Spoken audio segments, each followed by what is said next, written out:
नमस्कार जय श्री जगन्नाथ। आपण मानक मोर आउ एक नुआ वीडियो रे स्वागत जनाऊँ। आसतु आज तैयारी करिबा दुकान स्टाइल दहीबरा। प्रथमे बिरी को राति भिगई दबा तापर ताकू धोई सकाळे ग्राइंडिंग करदबा। आपण चाहिले मध्य 5 ରୁ 6 घंटा भिगई ताकू ग्राइंडिंग करि परिबे। तापरे 5 ରୁ 6 घंटा भिगई रखिथिबा मटर को प्रेशर कुकर दे दबा। सेथिरे स्क्वायर साइज रो आलू को काटी पकाई दबा। सेथिरे स्वाद अनुसार लूण और हळदी पकाई दबा। तापरे 3टा सीटी हवा पर्यंत छाड़ दबा। तापरे एपटे छेचा मसला को प्रस्तुत करिबा। अदा रसुण कंचा लंका को छेचिबा। एमती खदड़िया टिके छेचिले भल लागिबो। देखंतु एपटे आलू मटर सिझी जाईची। तापरे एपटे छुंक देबा पई पियाज टमाटो को काटी रखिबा। तापरे गोटे कढ़ई नै जिबा सेतिरे सोरिष तेल पकाई दबा। तापरे आपण जेतिकी लंका खांती सेही हिसाब रे लंका पकेइबे। तापरे पंचफुटण दबा, पियाज दबा। तापरे पियाज को हल्का टिके गळे देला परे अदा रसुण पेस्ट आ टमाटो को पकई भल भाबरे भाजिबा। आपण चाहिले टमाटो को एमती छुंक न देई आलू मटर रे टमाटो को पकई सिझेई छुंक करि परिबे। तापरे अल्प पानी दबा जेमती टमाटो जल्दी सिझी जिवो। एई भली भाबरे गोळेकी सिझिबा पई छाड़ दबा। तापरे एथिरे काश्मीरी चिल्ली, लंका गुंड, धनिया गुंड, जीरा गुंड, हळदी, चिकन मसला, गरम मसला आदि को पकई भल भाबरे गोळाई दबा। आलूदम बनिया पई सेथिरु किछि मसला काढी रखि दबा। तापरे सेथिरे सिझा आलू मटर झोल को पकाई दबा। तापरे किछि समय भल भाबरे गोळाई ताकू फुटिया पई छाडी दबा। रेडी हे गला हमर मटर तरकारी। तापरे काढी के रखि दिबा मसला को सेई कढ़ई रे देई दबा। तापरे सेथिरे अल्प किछि पानी देई पानी को फुटिबा पर्यंत छाडी दबा। आपण जेतिकी झोल रखिबाकू चाहते सेही हिसाब रे आपण पानी देबे।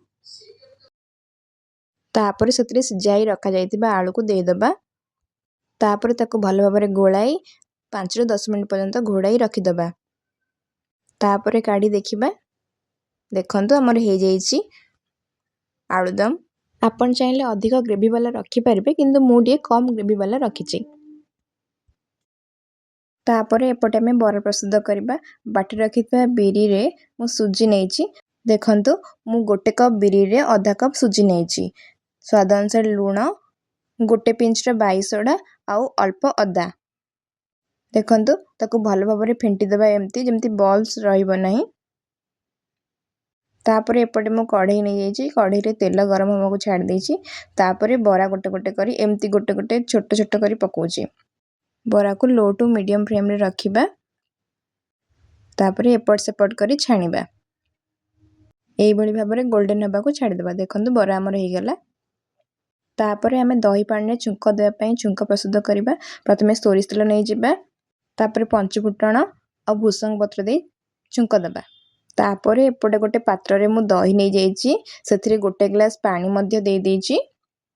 आपण को जो हिसाब रे दहीटा पानिया पसंद सेही हिसाब रे पानी देबे। सेथिरे लेंबू पत्र पकई देइची। तापरे स्वाद अनुसार लूण और लंका गुंड को पकई भल भाबरे गोळाई दबा। तापरे सेथिरे छुंक को पकई दबा।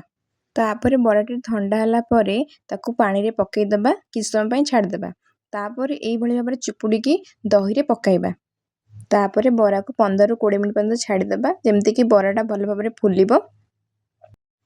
देखंतु बरा हमर केते भल भाबरे फुली जाईची। तापरे गोटे पात्र रे बरा नै जिबा। भुगुनी आउ आलूदम पकई दबा। आउ अल्प सेव आउ पियाज दे दबा।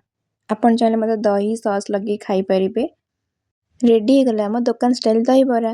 जदि आपनको मोर ए वीडियोटी और रेसिपीटी भल लागिछि तेबे लाइक शेयर एंड सब्सक्राइब करिबे। रहिली नमस्कार जय श्री जगन्नाथ।